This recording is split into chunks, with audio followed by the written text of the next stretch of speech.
about Bell is if you look at their history in the airborne public safety space, you have to go back more than 70 years. And, Bell not only developed and fielded the world's first police helicopter and the world's first fire helicopter, we're still partnered with those same agencies today. Dr. Gray, I'll interject there then.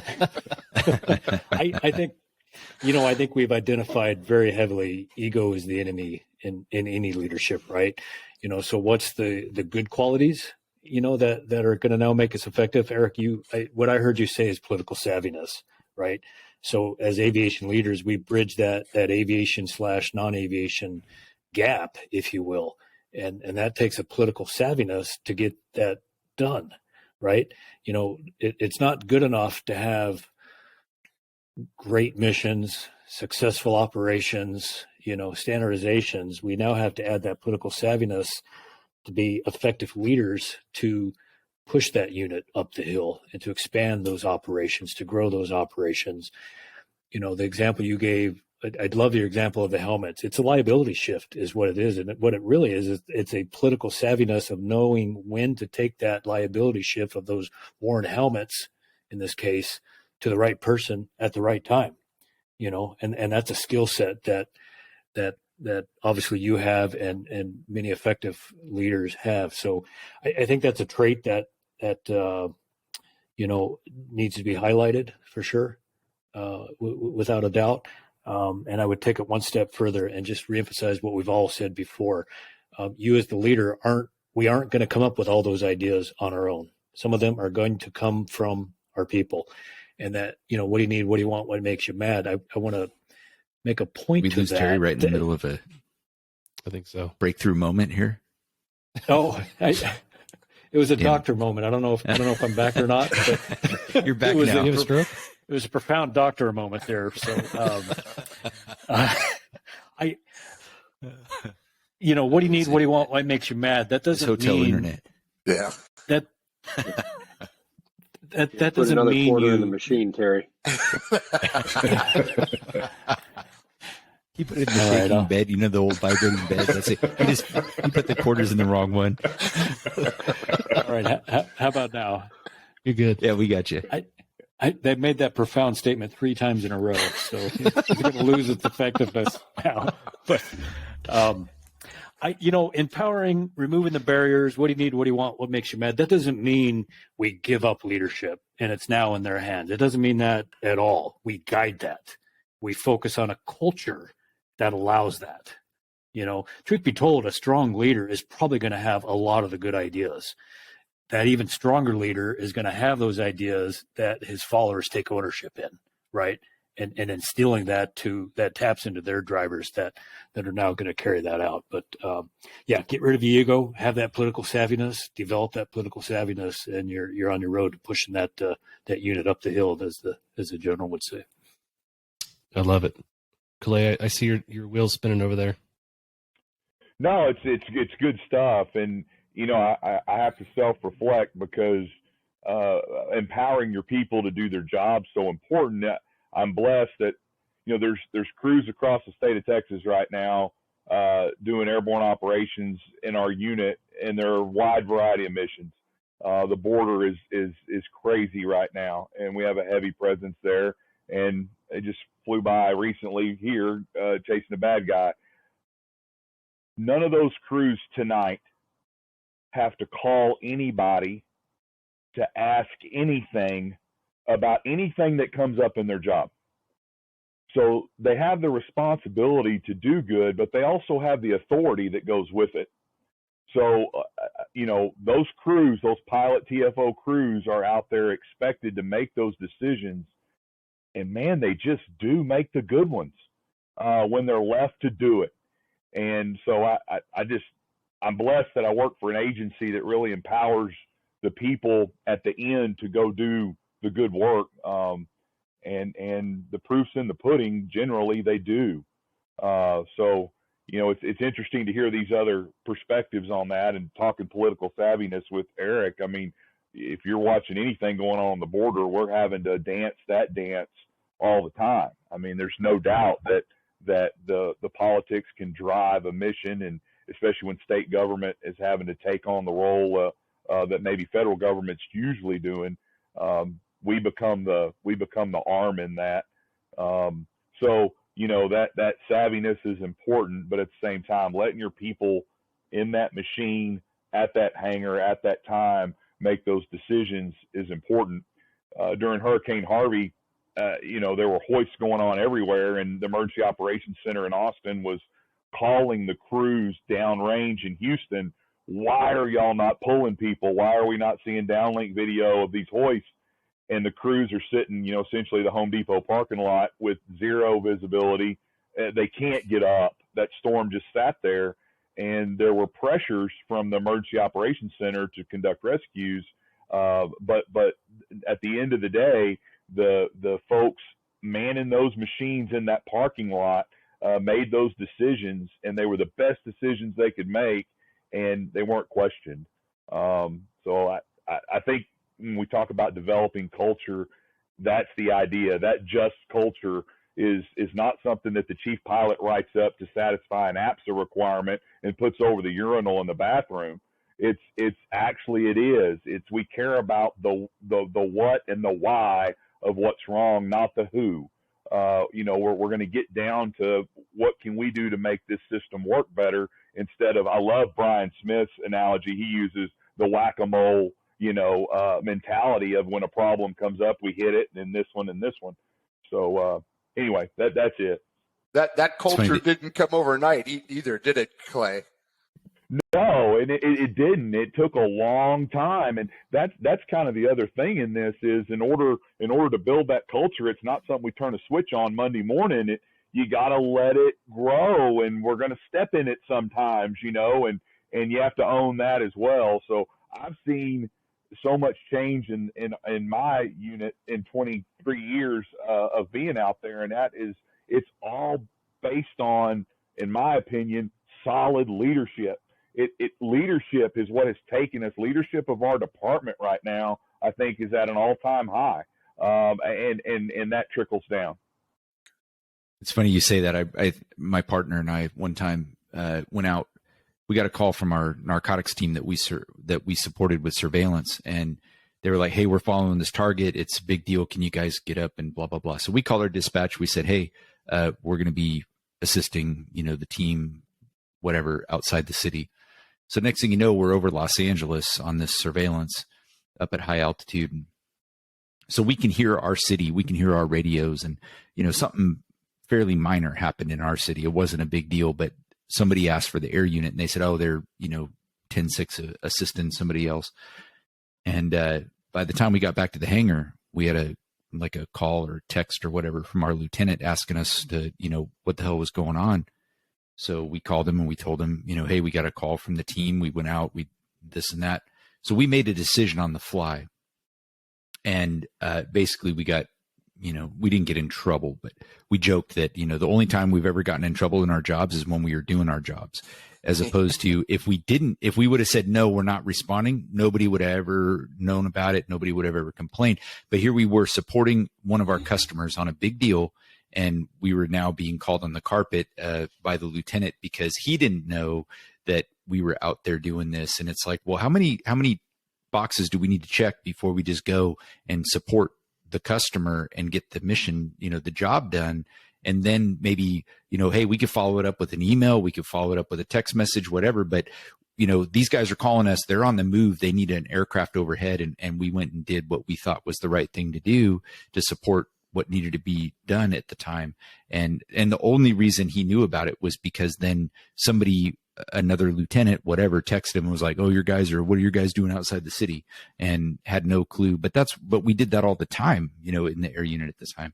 So I think those, what you said is, Clay, is empowering your crews to do what is the right thing to do at the right time. And living by that is huge, because then I think it gets buy-in from the crews, right? Because now they don't feel like, well, every time we got to do something, we got to call Clay or text him and, get permission. Mother, may I? Well, and I think it's important too that the vision of that leadership is clear. I say it all the time. If I'm in kind of a pickle and trying to figure something out, what would the director want me to do?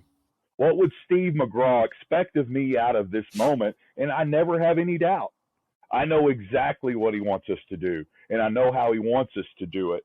And boy, that makes it easy to do my job. I mean, we have that mission statement to protect and serve the citizens of Texas. That's on every squad car. That is not something that we just flip out there. That is our duty. And it's done through integrity, excellence, accountability, and teamwork as core values. And that message has been pushed down. So to your point, Jeff, I think a lot of what's going on in law enforcement across the board right now is what is a department's mission right now? Truly, right? Yeah. What are you really there doing? And these chiefs are trying to navigate that. So having a clear purpose for your people and what their mission is makes the job a lot easier. Yeah. We had a supervisor. I worked for him as a sergeant, a lieutenant, and he was eventually a deputy chief. And he had a saying that was, if you're morally right and tactically right, run with it. You're going to get backed up. I took that to heart. And I think that's what we're talking about right now is if you know what you're doing, you know what you were doing on that surveillance, Jeff. You know what your guys are doing in Houston. If you're morally right and tactically right, we're going to back you up. That's good leadership. They give you a little bit of room, but you know the parameters. It's clear what the parameters are. Agreed. Brian, I've seen you about to speak a couple times.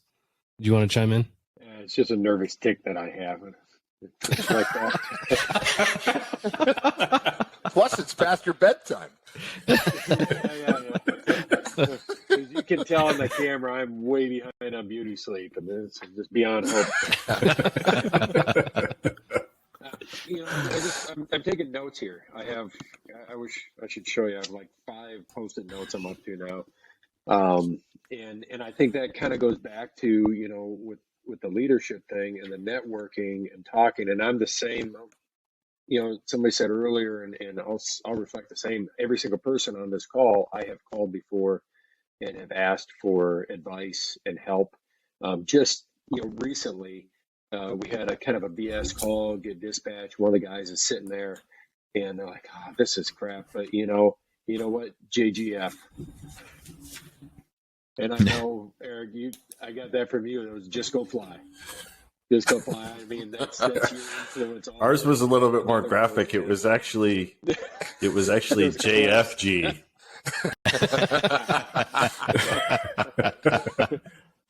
What does that? What does that mean, Eric? Hey, this what is does a that mean? family show. I'm not following, Eric. What? Just Foxtrot Golf. But and we talked about the obstacles, and Terry talked about removing the obstacles. I think that's really, and especially when we're talking about the smaller size units, is we put people in leadership positions. We need to identify the obstacles that are going to be in the way of that person we're putting in the position. And there's no one formula. It depends on who we're putting in the position, what their background is. And we've already, talked about this to death, but what are those obstacles? And then how can we help resolve them? One of them, if it's the ego, I think I might move on to the next guy. If that's just too much to try and fix, there has to be someone else. But for the other things with the leadership, the admin responsibilities or the aviation background, we can fix that stuff if you take the time to identify it and find the resources and put it in. And they're all out there. We also have to recognize those things need to be addressed and are obstacles for whoever we put in. And, one of the big challenges for me going in after having been a pilot and I had some managerial experience before, but now, just the simple act of managing the flight times on the aircraft so they don't come into inspection at the same time and stay up. People don't talk about that. You put some guy who's been a pilot for 10, 15 years. Hey, good luck. You're the new chief pilot. And they have no idea. The line pilots really don't know what's going on to do that or keep the parts inventory ahead of time or the bidding process for this stuff or the budgeting process. If we don't take the time to get that obstacle out of the way, the guy's going to have a hard time and he won't be able to lead because he spent too much time sitting at the computer. You walk into a little flight school with 4 helicopters, there's a scheduling person sitting there, There's a admin assistant sitting there doing all that work for him. There's a chief pilot who's scheduling that stuff. There's another operations or a manager of the business. Now you take a small unit and you make one person do all four of these. Oh, and fly the shift once in a while. And I'm not going to show you how to do any of that stuff. Well, no wonder they have a hard time with it. So, but those obstacles are there. And one thing that I just made a note I want to get back to, is we remove those obstacles. The thing that, comes back to me a lot is we take the time to hire professionals. We recruit professionals. We require they have the proper experience and all this stuff. And then we don't listen to them. We don't treat them like professionals. You just be a yes man. Just sit there and tell me yes all the time. And I may or may not listen to you depending on how I feel that day. And, that's irritating and we've already talked about that, but it's not always negative stuff. And Terry, you teach that class and you talk about team building. And I think that's huge. And if you look at the kind of people, I always talk about, they're professionals, treat them like professionals. They're pilots. They're aviators. They're into this because they watched Top Gun as a kid. They watch Star Wars and like the fighter pilots in it. They watch all those movies. They watch Blue Thunder. They better have. That better be a prerequisite for coming into the movie. They watch these movies. They love this stuff. They love the patches. They love the camaraderie. They love walking in. I love when I go to LAPD and I see the buzzard up there and I got the shirt and I wear it. They love that stuff. And the ability to identify those things and put these guys together once in a while, and it doesn't have to be always this rough, negative stuff that unfortunately has to be done, but stepping back once in a while and just looking at those fun things and building them together as a team, I think is a huge leadership thing that law enforcement, again, in general, has kind of lost sight of that camaraderie. We go up and do the regionals. I love doing the regionals in Canada. I love doing them in Canada because usually they have an event at one of their lodges. And you go in there and this is awesome. There's a place for the cops to go after work and they get together and they play pool. And I remember one of them had all their steins on the wall, and everyone in that lodge had a stein with their name on it. And I thought, recently, and again, Terry, I listened to your class, and I at Reno, I listened to it again. I'm like, you know what? I need to step back and look at some fun team building things as a leadership skill to get these guys together. And we've got guys making insignia patches, and I thought, everybody needs a call sign. And which can be tricky, because we got to be careful. These call signs don't show up on the news, and Doctor. We don't have to answer for that, doctor. But little things like that, are a big deal to the guys. And my wife says, think about when you were back flying the line. What did you want your boss to do? And get together, have a barbecue, have these fun little things. Now, everybody has a call sign. We have a stein with a call sign on it. And it didn't take much, but that's just another one of these leadership skills I think we lose sight of. And I think law enforcement actually has a great tradition of, and we're kind of losing that a little bit, that camaraderie. And, getting together, the choir practice, and, I know those can go the wrong way, but just those kind of things to build a group. That's where they sit around and drink tea. Yeah. But the hard stuff, you have to let it brew for a long time. That's because all these young kids are on TikTok, Brian. That's the problem.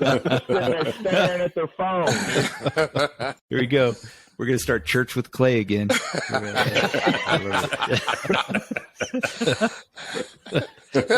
Brian, that's I think great stuff, and that love you talk about that these people have for all these individual items. I think you add to that list as the leader, we have to have a love for the people, right? Yeah. People that we're leading. And I don't mean that in a wishy-washy way. I mean that you don't have to like them, but how can we be leaders of people if we don't love people? The human behavior, the love of seeing them succeed and seeing them develop, seeing them climb that hill, so to speak. I think that's a trait. Number one, get rid of the ego, have that love of people. So I'd love to hear you say that, and now apply that to the leadership role is critical, I think.